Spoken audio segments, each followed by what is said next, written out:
Hope you all had a wonderful Memorial Day weekend as we come to you Monday night, 6 nights a week here, of course, 3 hours a night, coast to coast and around the world, live on the internet and all over North America via home satellite receiver.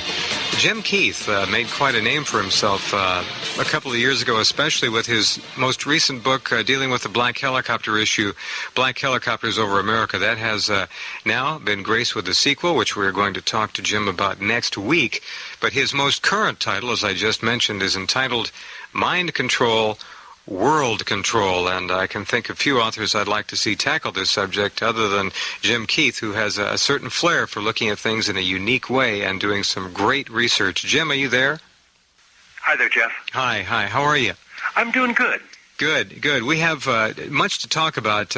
Most people listening right now would probably say that we're dealing with an issue of what you'd call soft mind control vis-a-vis the shooting incidents which continue to seemingly proliferate coast to coast in this country. I just got a report of a fifth 5-year-old in kindergarten in Memphis, Tennessee, who was disarmed by his teacher with a .25 caliber pistol the kid had, and the kid said he was going to shoot the teacher because he had to do a timeout. Now, this is not the hardcore essence of your book and your research, but it is a very important thing to discuss because mind control, of course, is an A to Z topic anymore. Yeah, I'm almost taken aback by commenting on the idea of a 5-year-old wielding a pistol and trying to take out his teacher. It's almost too much, really, to grasp that our world has been, I believe, shaped in such a violent fashion. Agreed, 100%, Jim. It is something that just doesn't compute. I mean, how a young mind, can be so influenced and be given a template that violence is the answer. But I really, without getting on the soapbox here, we've talked about this many times on the program. The average young person in this country watches television 43 hours a week, folks. And when you watch TV, we've established on this program, as have many other scientists, that you lapse into a deep theta state where you really no longer have the ability to discern and differentiate and make moral judgments about what's going in. It just pours in. And again, our young people are seeing 8,000 murders and over 200,000 injuries, violent injuries, by the time they are 16 through our major video media, whether it be film or television. These people are learning things. They're being programmed. They don't understand pain. They see violence. It's one-dimensional, two-dimensional at best. We have mind control, Jim, in virtually all facets of this society. Right. Well, you know, what I focus on in my new book is not so much what I term the soft mind control of public relations and let's say the influence of the TV. Yeah. But I'm really delving more into the long-term technological mind control, including implants, including the activities of the CIA. The other is very pervasive. But you know, I think that there's a hidden history of mind control that is even more gruesome, that the raps are very rarely taken off of. Exactly right, and that's what your book does such a great job at revealing and assaying. What we need to do, I think, is go back, if we can, and I'd like to start with the name Delgado, which is not a name that is exactly a household word to people, but Mr. Delgado did work that keyed an awful lot of money, and that means your money and my money, to be spent on some of these dark areas of mind control. Tell us about Delgado's work. Yeah, really, what we're looking at with Dr. Jose Delgado, he's almost a touchstone for this kind of electronic / technological mind control. He worked... What we know of his researches took place primarily in the 1950s. He was the inventor of a rather science-fictional device called the stimoceiver. And what that is an electronic control device for human beings that was injected through a hole in the skull. And using this tiny control device, Delgado could electronically order people from a distance, turn on emotions, turn on feelings, drive them berserk, walk them around, this sort of thing. And it is very, very little touched upon in the mainstream media that this sort of a technology even exists. But Delgado had it rather fine-tuned as early as the 1950s. Well, what you said was very interesting. You said what we know of his work, and quite clearly this man would probably fall into the same basket as Nikola Tesla. We don't know everything Tesla did. We probably don't know everything Delgado did. If 40 years ago he was implanting devices which would give him, by and large, near total control over living, breathing beings, and we all, I think, those of us who study this, know of his work. There was a story about a bull. Remember that one? Yeah, I do. That's very interesting. Go ahead and tell us about that if you remember enough. Yeah, actually Delgado is Spanish and was connected in his early days with Spanish fascist movement and so forth. But one of his most famous experiments was wiring the brain of a bull, and then going out into the bull ring with impunity and feeling completely safe, because every time the bull charged him, he would simply press a button and the bull would be brought to a standstill. It's incredible. I mean, just to see a demonstration like this, imagine what the defense community and the military thought when they first realized that this technology was in fact real and applicable. This is 40 years ago.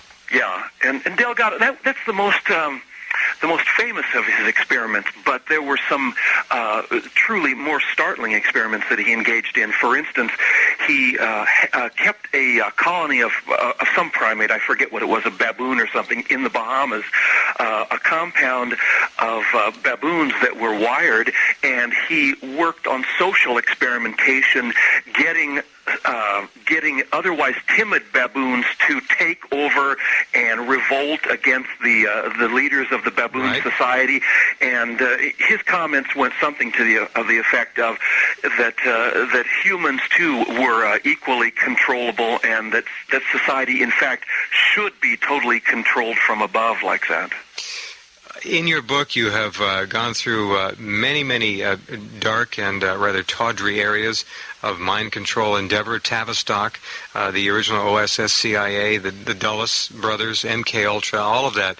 But again, to go on the other side of the issue, what we do know about, because your quote again, what we know of Jose Delgado's work, what we do know about technologically, about what we might consider the softer areas of mind control, are really remarkable items. I just put coincidentally a piece up on the website tonight. You'll see it on headlines, and it would be well worth your reading as almost an entree to Jim Keith's new book here, which is entitled Mind Control, World Control. It's entitled Newly Declassified U.S. Electronic Harassment Technologies. Now, these are things that have been leaked or published that are pretty amazing, and I think the average person wouldn't have a clue. You would know, other researchers would. Aviation Week and Space Technology, that wonderful treasure trove of, in many cases, what amounts to secret technology revealed in pieces, had a story March 10th, 1997, a year ago. Radar warns birds of impending aircraft. This article by Bruce Nordwall, the Washington Bureau, describes research being carried out and by the U.S. Air Force Wright Laboratory in Dayton, Ohio. The article describes the use of modulated radar signals to produce audible sound within the brains of birds near airport runways to cause them to fly away and avoid collisions with landing craft. This is remarkable. I mean, they're actually creating sounds within the brains of birds at distance and causing them to flee. Well, early on, the researchers in the CIA, I'm not sure researchers is the term I'm looking for here, but early on these scientists were engaged in electronic projection of thoughts, of words, that sort of thing. And in fact, what we do know from relatively recent releases is that this capability was very, very fine-tuned so that words and phrases could be injected at a distance into people's minds. And it sounds like science fiction. Much of the history of mind control sounds like science fiction, but this stuff is gleaned from interviews with researchers and from official documents. It's not at all a kind of raving, paranoid interpretation of life. Right. It's just a piece of science gone mad that is finally coming out. It's very true. We have, of course, all heard stories of people flipping out, claiming they hear voices. There is a whole group on the internet that have banded together. They are still working to try to bring more people in who claim to hear voices all the time. Apparently, many of them are hearing voices. This is not something coming from a filling in your tooth, either pulling in a nearby FM or AM radio station. Be right back. My guest tonight, Jim Keith, as we look into the murky world of mind control. Maybe I should call that taxpayer-supported mind control experiments in this country. Be right back. Talking about author Jim Keith, his books Black Helicopters Over America and Black Helicopters 2, certainly among his most well-known books, published by Illumined Press. His most current book, Mind Control, World Control. Let's go back, Jim, if we can, to the OSS CIA interest in this whole issue of mind control. It went back to the days of LSD and actually before that. Yeah, really, I think the first documented instance of the American intelligence community deciding to delve into the mind control issue was at the end of World War II. We know about George Estabrooks, who was employed in a hypnosis project. Later, he admitted that what this hypnosis was about was creating mind-controlled assassins. Again, it sounds like something wild out of the Manchurian Candidate or whatever, but it's perfectly factual. Estabrooks, a scientist, admitted this quite a bit later. And the CIA and presumably other American intelligence agencies have been involved in fine-tuning those capabilities apparently up until the present day, because even though in the above-ground press there's nary a mention of it, we obtain hints of this. For instance, in people who claim to receive messages in their mind and so forth, and it is verified by such things as X-rays showing mind implants. So apparently the research, the experimentation simply went deeper, went blacker, went undercover, and is just no longer mentioned. I've seen X-rays. In fact, I've got some pictures on my website. If you look under Secret Weapons, there was a story quite further back in the archives which does link to a site that at one point at least had pictures of people who had gone in for X-ray. And it right there, folks, a big device planted in their brains. And, I mean, there's no doubt about it. It's wild. The MK Ultra issue remains a name that is rather well known, even in the above-ground press, as it were, a rather infamous number of experiments. Tell us about MK Ultra, Jim. Well, Jeff, I don't know. You must be tapped into a higher quality above-ground press than I know of, because, frankly, I never run across any mention of MK Ultra in Time magazine or Newsweek, or at least very rarely. Not that high. Not that high. But if that's high. But, I'm not hearing you. It is occasionally mentioned here and there. I have seen it, but it certainly doesn't hit the cover of Time magazine. But it's out there a little bit. MK Ultra is a name that has sort of bled through the screen a little bit. A little bit, yeah, and it's quite amazing.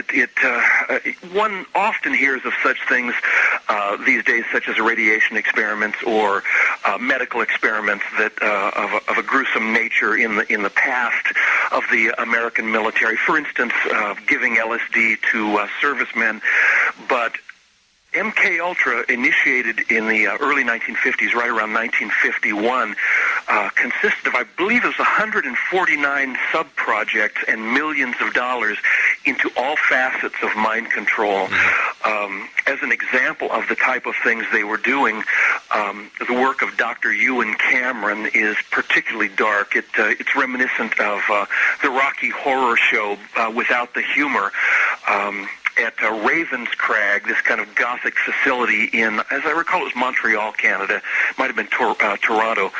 But at Ravenscrag, Ewan Cameron did experimentation on people who were completely unwitting, had not given permission to be experimented upon, and he would put them into deep sleep for sometimes as long as 200 days, completely drug them out, use what was called psychic driving, in which a command tape loop was played again and again and again for hour after hour after hour, and essentially reduced these people to the condition of vegetables.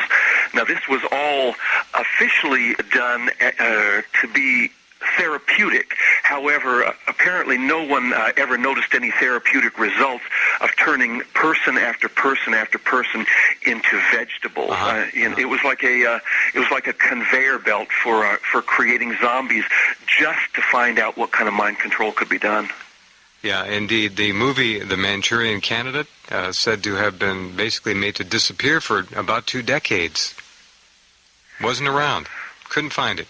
Yeah, I believe it was Frank Sinatra who had that pulled, because he thought the issue of mind control was rather touchy at the time of the JFK assassination.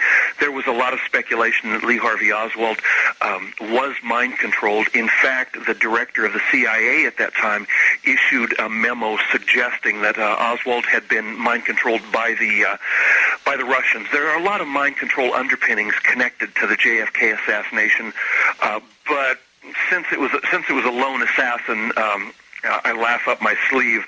That stuff is kind of irrelevant. Did you just say what I think you said? Like I said, I laugh up my sleeve. It's obvious that it wasn't a lone assassin. Okay, yes, I got it. I hadn't heard the up the sleeve line in a while. Another name that people do not know most is a name that is well known in England, at least to the people who live near it. It's called Tavistock. Sounds like a nice place, kind of like Woodstock. Indeed. But it's not. It sounds quite idyllic, doesn't it? Yeah, the Tavistock Institute was established, it depends on whether you believe the cover story or not. The buzz is it was established around 1921, but it is... in the official literature, it supposedly started around 1930. But what this was a collaboration between the psychiatric establishment and the military establishment of England. And it's remarkable. A great deal of the broad mind control projects and so forth, which have been instituted since those early days, have come out of this collaboration of military intelligence and psychiatry. Tavistock is an amazing nexus of world control. Let's put it that way. All right, and the work of Dr. John Coleman, David Icke, and others have pointed to Tavistock as being really the germination point for many of our social trends given to us en masse. Be right back to talk more with Jim Keith. Your call is welcome here. 888 on radio is our number, 1-888 on radio.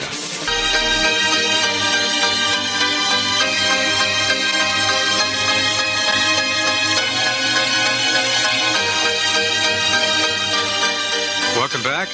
I'm Jeff Rentz. This is Sightings on the radio, and do drop by the website, www.sightings.com. A tremendous new dose of information up there for you to peruse and think about. More coming in all the time, working on some big stories as well each day and each night. Talking with author Jim Keith. His new book, Mind Control, World Control, is a great one, published by Illuminate Press. We're talking about Tavistock, which is, again, not a summer school. It's something else, and it's been around for about 65 years now, as I recall. It is, according to Dr. John Coleman, David Icke, largely responsible for many of the major trends, social trends, moods, societal moods. There have been remarkable things coming out of Tavistock that have influenced our lives that we may never and probably will never know about. Tell us what you know about Tavistock, Jim, and it's tough to get information from there, but there is some around.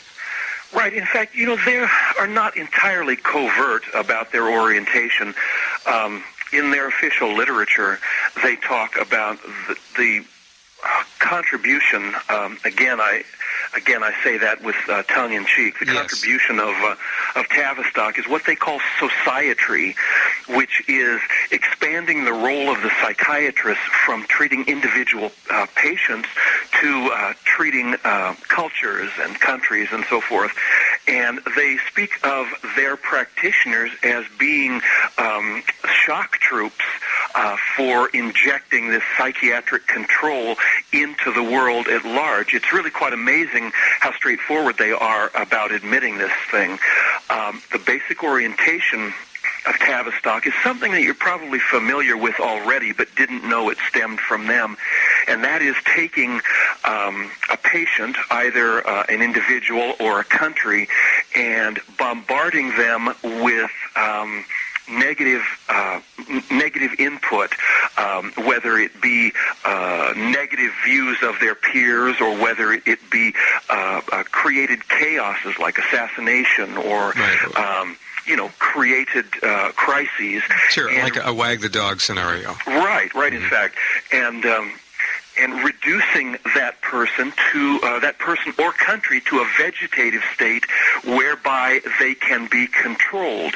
And again, I didn't get this out of Superman comics. My essential references are straight from Tavistock, and you'll see this echoed in a kind of microcosm with groups like Esalen or Al-Anon, with these little Gestalt groups and so forth, where people are reduced to blithering idiots and then reprogrammed for a better self-worth or whatever. But the primary concern of Tavistock is to do that at large, to take countries and to take large numbers of people and, again, totally destroy their self-esteem, totally destroy their sense of being able to function on their own, and then to program them. And that whole theme runs through Tavistock really since the 1930s. It's amazing how the battle for the mind, as you've pointed out very clearly, is waged on an individual and a countrywide basis by the mass media. And this is not just something that's in the experimental stage anymore. These are hard and fast principles. There's a cause and effect. These things can be set up and turned off and on almost as if you were throwing a switch. And it's part and parcel of a very broad program. We see the guys who started Tavistock being involved in Nazism, being involved in eugenics programs, in quotes, for perfecting the perfect man by selective euthanasia and by gene control, this kind of Nazi orientation.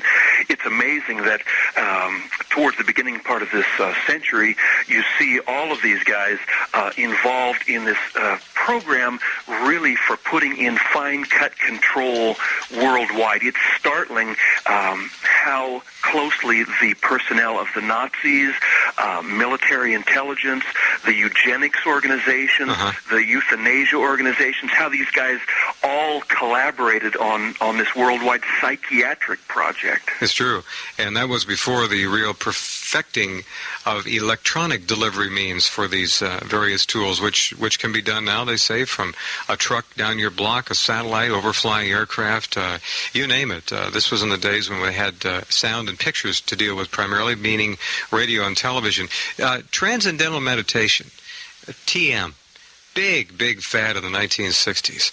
Some people suggest that was in fact hatched by a Tavistock, if not Tavistock itself. Does that make sense to you?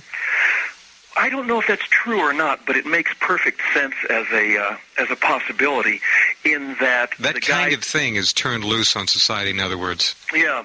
It would not be an unfamiliar kind of project, let's put it that way. I do know that the guy referred to as the Maharishi, who started TM, who started Transcendental Meditation, was first a nuclear physicist, as I recall, which is a very strange qualification for launching a meditative movement. Well, his supporters would say it trained him perfectly well for it, so who knows? Yeah, it could be. But at the same time, whether TM is involved in that sort of thing, we do know that many religious and occultic organizations have had that orientation. One famous one that comes to mind, and I'm sure that you're aware of course, is Jim Jones in Jonestown. Right. When you look at the personnel involved in launching Jim Jones and his projects, it kind of reads like a CIA country club. He received a lot of funding from American military intelligence. TM certainly may have been a spontaneous movement. Many suggest that a lot of the rock music that came to be such a popular force was a creation, at least the concept of it. It was directed as a social trend from and through the minds at Tavistock. Again, I think that influence is there. I'm not quite ready to admit that the Beatles, for instance, were Tavistock agents. Which, some have actually claimed that. By yeah, Dr. John Coleman said that. I don't really see that as being the case, but we see again the military intelligence and so forth manipulating these movements. With Haight-Ashbury, for instance, we see the CIA maintaining safe houses and experimentation houses in that area. We see probably the majority of LSD, which flooded the country in the 60s, coming from the CIA. We see... And the music certainly reflected that hand in hand, that entire drug culture. Quite so. And it actually does have a rather Tavistockian ring to it to reduce the country, let's say, from a technological orientation to a mystical orientation. I'm not saying there's anything wrong with mysticism. In fact, I think that it's vital to have a grip on both mysticism and materialism to function in this world. But again, it does... 1960s music could easily have been a very, very Tavistock influenced. Indeed. Certainly, at the very least, we have the potential for managing these remarkable social phenomena like the 60s. Be right back with Jim Keith and your calls, his new book, Mind Control, World Control.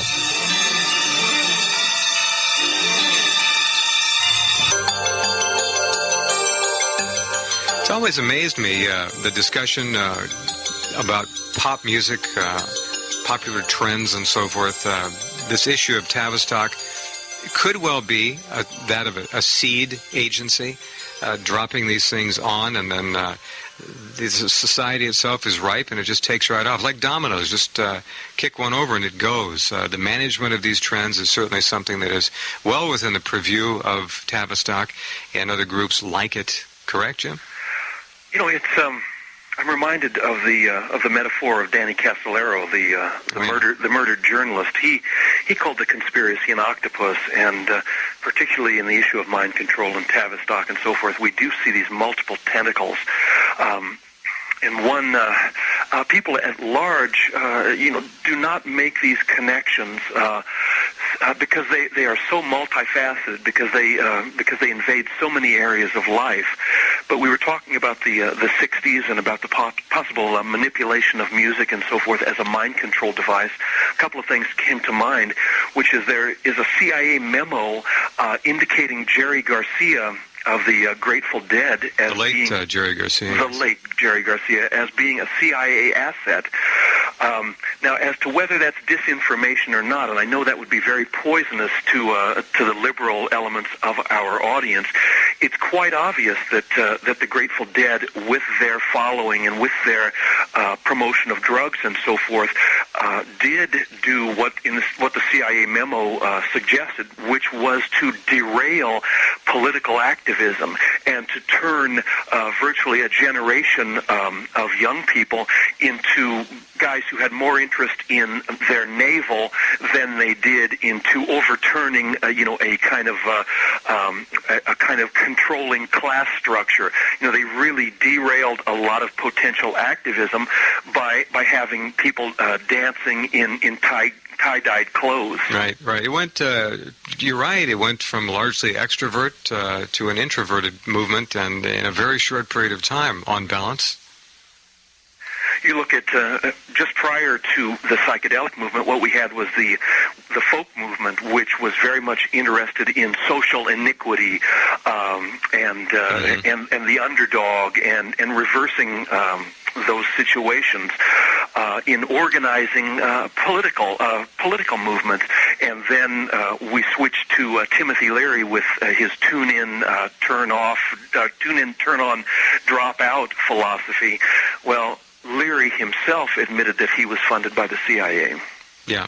You watch these things come and go, and is it random or is it manipulated? And knowing what I know, I would suggest there's an awful lot of manipulation going on, and it's not too difficult to do, given the amount of control and influence the electronic media has. I mean, the music industry now is all product. It's amazing how these things are marketed and sold. It's just amazing. Someone, you or I, literally could be turned into a pop phenomenon, I think. Quite so. I don't... Not that I would want to be. You know, I think it would be kind of fun to have that kind of control and the possibility of getting a message out there. Of course, it's completely fanciful, because if you're put in that position, you're not the sort of person who is going to change circumstances. Certainly, Madonna does not get up on the soapbox and rail against CIA mind control. No. Yeah, there's still time, though, Madonna. The issue of MK Ultra, there are a lot of people now claiming to be victims of those experiments, hideous as they were, who are still damaged, who are talking about trying to recover in some way financially from it. I don't know where that's going to go. We have very little means of really certifying these people were victims, but there are a number of them out there.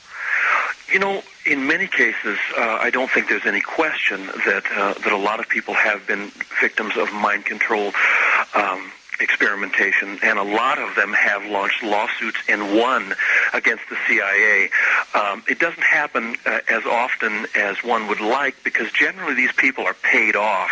When they bring these issues to the fore, they're paid off and told to shut up and so forth. So it doesn't become quite as public. But there's simply no lack of documentation about these horrendous experiments, and they continue today. You know, I'm reminded of my black helicopter milieu in 1994, just as an example. In the town of Oakville, Washington, black helicopters did overflies over the period of about 3 weeks, spraying the town of Oakville with an unknown substance. Immediately, almost the entirety of the town became sick with a particularly violent flu. There was a lot of FEMA and military activity taking place in that area at the time. You know, it doesn't sound to me like just like some Asian bug that they happened to catch at the time, because it was raining down on them in droplets. The number of experiments carried out on the unwitting, unwilling, and innocent American population is formidable, to say the least, and many of these have come to light and are documented. I've got several stories on them as well on my website. Jeff in Portland is on the line, listening to us on KOTK. Welcome, Jeff. Your question for Jim Keith. Yeah. Did you guys just say that Jerry Garcia was a CIA operative? There is a CIA memo from the late 1960s indicating that he was. Like I said, I'm not sure if that was disinformation or not. Well, I'll tell you right now it is. What's that? I'll tell you right now it is, because I'm not telling you my name, but I was with them, and Jerry Garcia had nothing to do with it. Well, that may be, like I said, you know. There are many. Let me just jump in with one thing. Jeff, I think you're quite right. Calling someone an asset doesn't mean they're a paid agent. There can be manipulation of people without their knowledge. Jerry was quite clearly his own man, from what I know about him.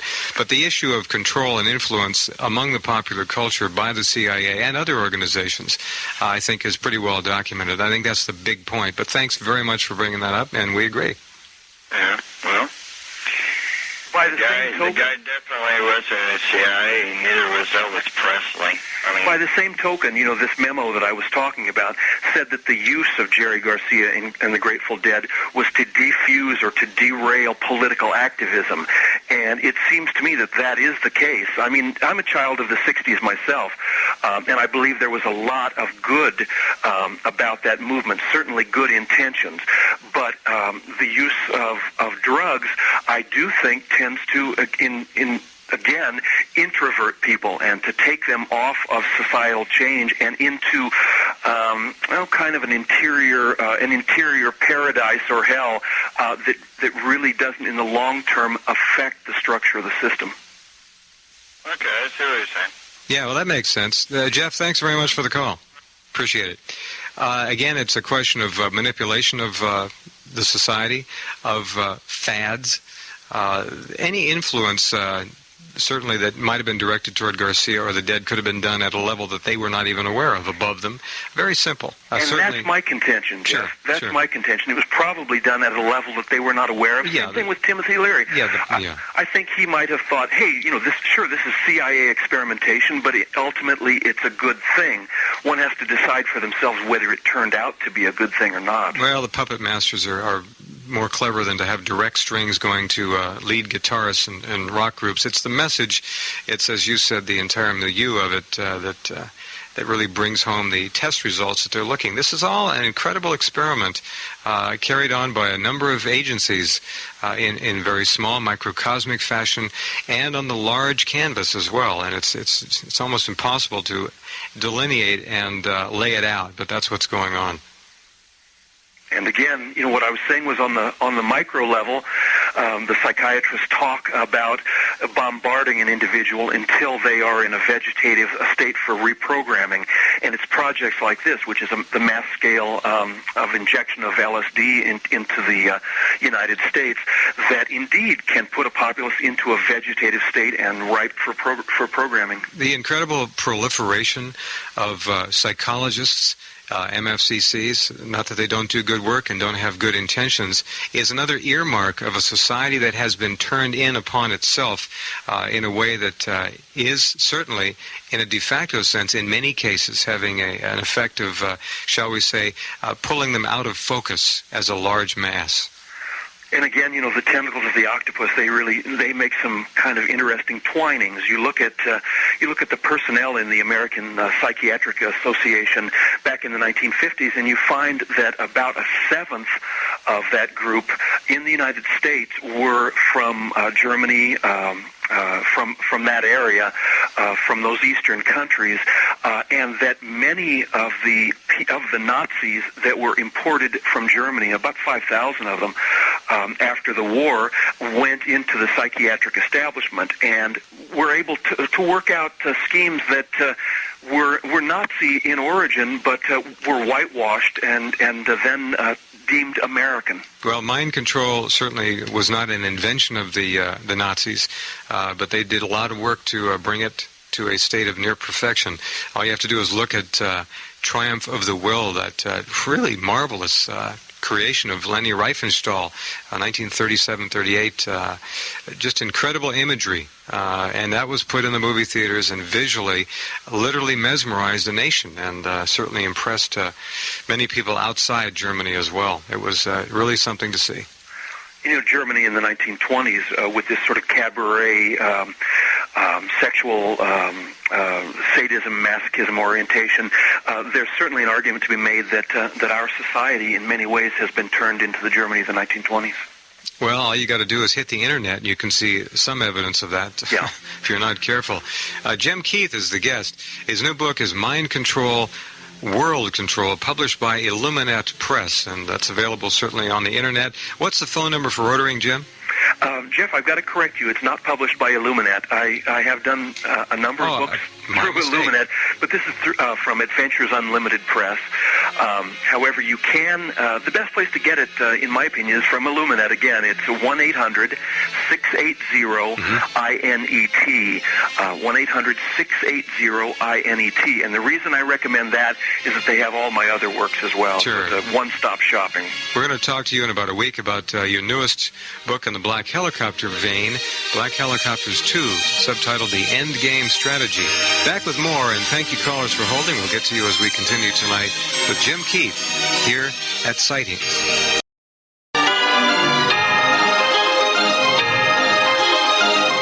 Welcome back. I'm Jeff Rentz. This is Sightings on the radio, and we are, of course, in the middle of our program. Well, after the first hour, we're not quite in the middle yet, but my guest, Jim Keith, coming up a little bit later tonight. We're very fortunate to have join us on a relatively short notice. I've been trying to get hold of him. Dr. Peter Breggin, M.D., whose book, Talking Back to Prozac, and most recently, Talking Back to Ritalin, just staggered a lot of you listening. We did 3 hours with Peter a couple of weeks ago, and with the recent tragedy in Oregon, yet another another shooting, as I'm sure you all know by now, apparently involving Ritalin and Prozac. I definitely want to get a read from Dr. Peter Bregan on this. The parents allegedly also under medication, so we need to talk about this. We will do so coming up a bit later in the program tonight. But right now we're talking with Jim Keith about his new book, Mind Control, World Control, the darker, more convoluted side of it all. We have on the phone now calling in from Midvale, Utah, John, listening to us on KTKK. Hello, John. Welcome to the program, and your question for Jim Keith. Good evening, gentlemen. Hi. Hey, John. Little comment first. Certainly agree with you. I became, you may be familiar with the Executive Intelligence Review and their review of the Tavistock Society and how it really founded psychology and psychiatry in this country. I am. There's not much doubt that it's a pseudoscience. And certainly when we end up doping the minds of our kids because we perceive that they're a little hyperactive, we're making a mistake. But of more import, there are all kinds of mistakes. You were making comments with regard to music. I think largely we could all admit that any time a bad tune, like the dawning of the age of Aquarius, when an industrial rock continues for years past the bad tune's first appearance, right, we know who's controlling it, right? But at the same time, we can look at Jimi Hendrix's rendition of the Star-Spangled Banner, and I think find music in that. I'd like to preface my question that, the freedom of a rational mind and a reasonable thinking mind is really necessary for discovering and understanding the physical laws of nature and the moral laws in the wisdom of nature's creator. And when a collective society attempts to restrict the freedom of the individual sovereign mind there, then that society restricts itself in discovering and improving and developing. Do you think it's time that we have a proposal for new foundations of our Constitution based on an individual sovereignty and the freedom of a rational mind? Well, there's a whole program, John, right there. That's a good question. I tend to think that the idea of revamping the Constitution is probably a bad idea because I think, in fact, the Constitution is founded on individual sovereignty, and changing the Constitution really opens the door. Oh no, I didn't say changing the Constitution. Okay. I said adopting. The Constitution had to focus on bringing a republic of states together. That was its principal concern at the time, and it certainly did,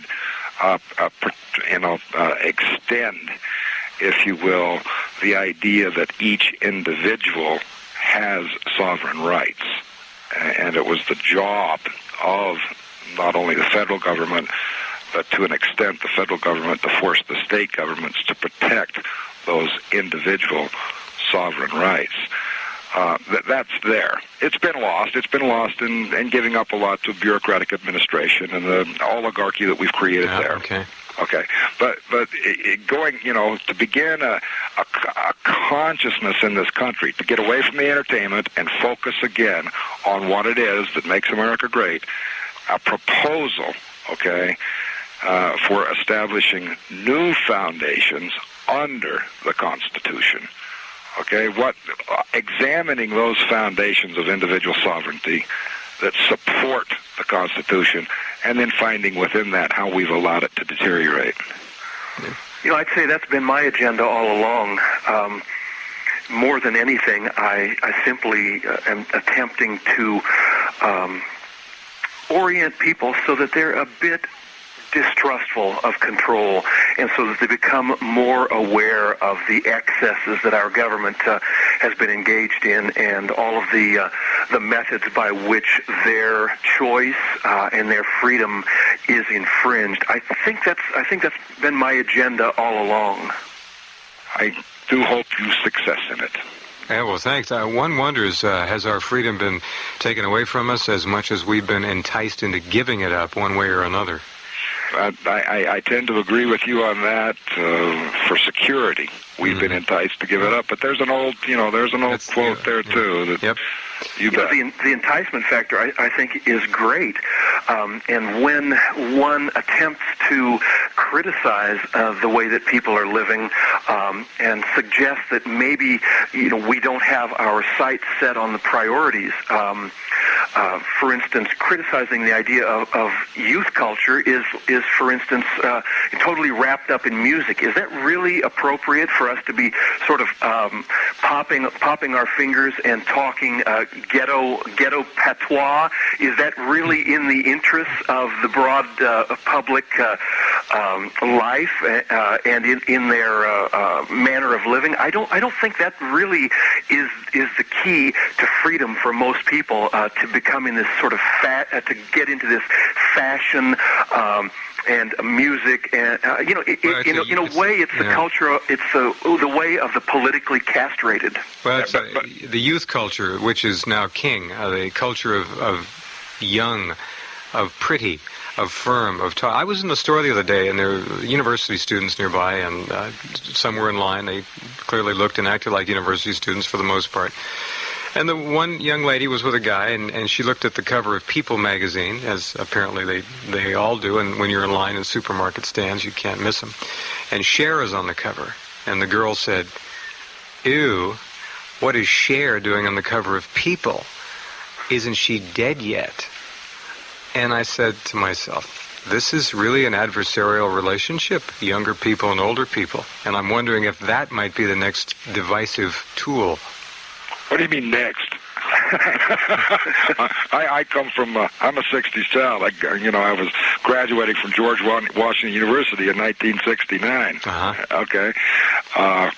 We've always got to, don't trust anyone over 30. Well, it seems to be pretty virulent now, and some of the things I've been hearing and seeing. And all the ad agencies are keying on this young, perfect physical form that there's no middle age. It's not in the magazines. Not in some of the magazines. Some, of course. But I think that we have a fairly broad media for those who are really interested in getting. And I honestly think too that I put on some free rock and roll concerts out here. It's near Mid-Dells, near Salt Lake City. Mm-hmm. I have established these Earth Jams out here, and I only use local music. Okay, first of all, local performers, and it's alternative rock. And you find a kid playing with his guitar, and he finds a harmony in the music, and he hears something new in it, and the freedom that comes to him. There are certain principles that come beyond thinking about the sovereign rights of an individual that I think we need to protect, too. But you're right. Let's ignore the industrial rock. Let's stick close to our local music. Good. Thank you, John, very much for the call. Okay. Thanks for being out there.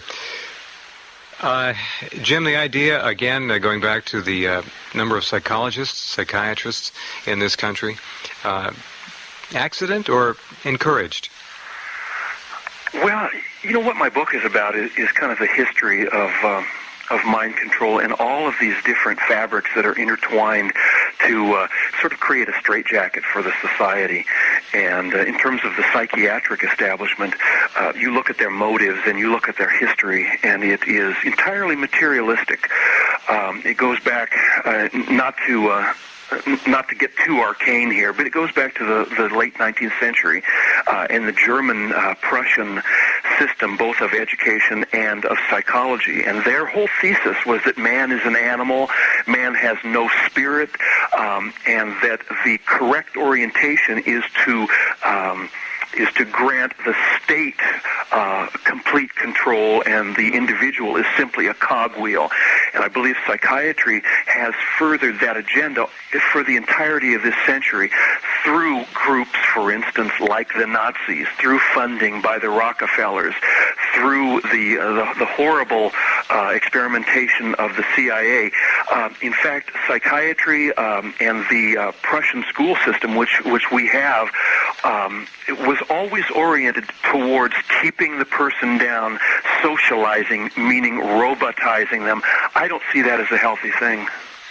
Well, I would tend to agree with you. The issue of pre-programmed mass murderers turned loose in society and then programmed to go ahead and carry out perhaps pre-planned killings to stampede the public. The idea of using that as a tool is one that's pretty repugnant to anyone. And yet there is a lot to suggest that's what's going on.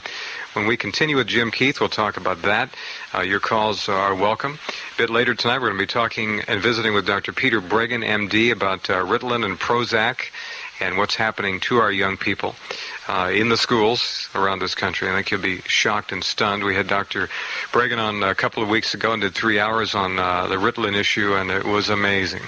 All that and much more coming your way tonight here at Sightings. And don't forget the website, www.sightings.com. For those of you new to the Internet, even with web TV, you can get there no problem at all. And tons of new material up there. Great new graphic just went up today. My webmaster, James Neff, got one in from a young artist, and we put it up there. It's terrific.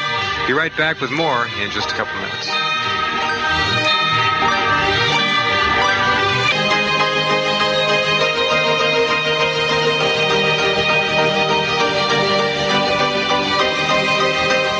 Okay, welcome back, everybody, and thanks for choosing to spend your time with me tonight.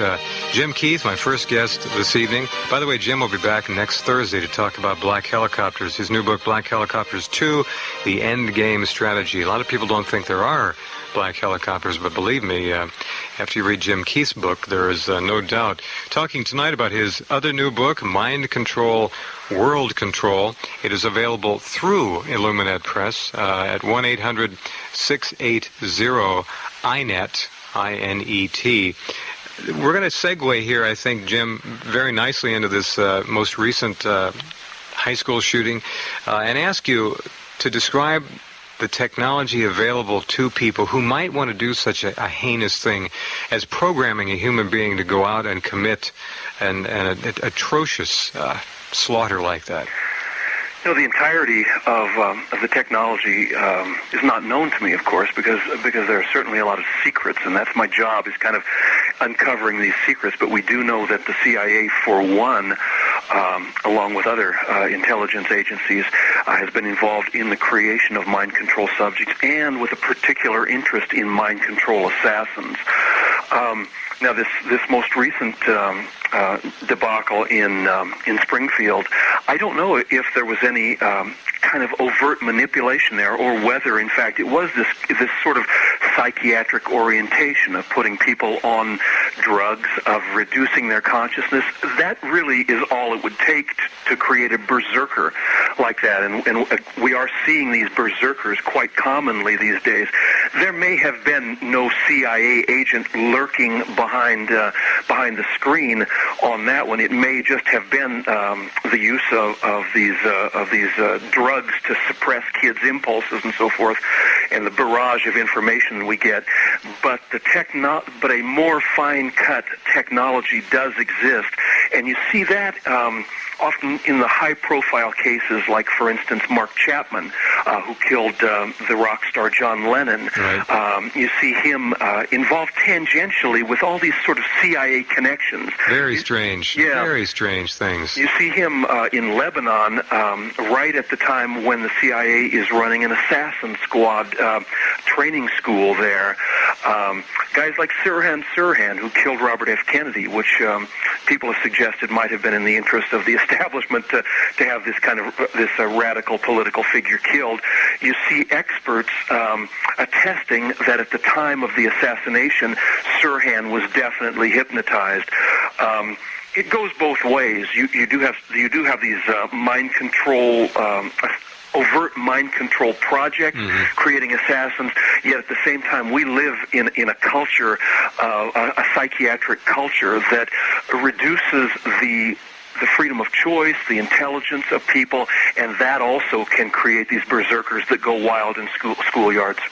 Well, when they watch television for 10 years, 12 years, 14 years, and see over and over again countless times that violence is, in terms of TV, for the most part, an acceptable means of dealing with hurt, insult, or abuse. Don't get mad, get even. Well, you know, it's part of the it's part of the consumer culture, isn't it? The people who do TV realizes that violence and sex draws our attention and holds our attention. So therefore, we are fed a diet on TV saturated with sex and violence.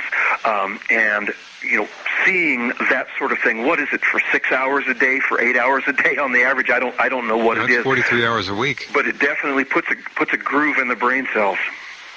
The issue of mass murder, though, somebody going into what's with all the postal workers? I mean, it's become almost a cliche now.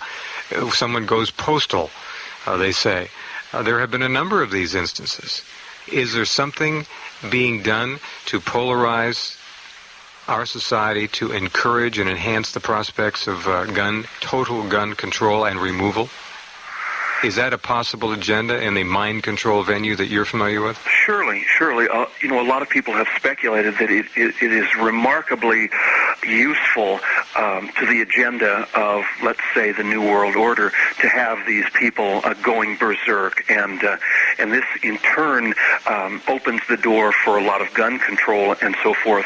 At the same time, when we talk about postal workers, it may simply be a society reducing people to the level of a cogwheel and forcing them into an inhuman repetition of activity. Well, yes, but there are many other professions that would fit that definition as well, I think. And the other issue is maybe we're looking for excuses here where there really aren't any. Maybe it is just a signpost, a marker that this society is, as some say, finished, and it's disintegrating, and terminal madness is beginning to manifest itself for a multitude of reasons, and maybe these are just symptoms.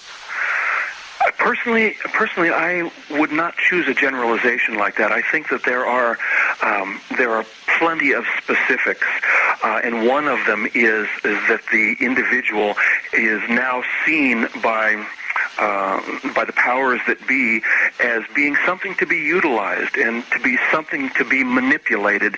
And when that manipulation becomes utterly pervasive, the organism goes berserk. Indeed. This is being discussed around the clock now. It will continue, unfortunately, according to most people who look at this situation. These acts of random, seemingly planned violence. I mean, those kids in Arkansas planned out that event pretty well for two little kids. It's amazing what's going on, no matter how you cut it, whether it's intentional, planned, or another sign of the so-called end times. We are in most difficult distress as a society.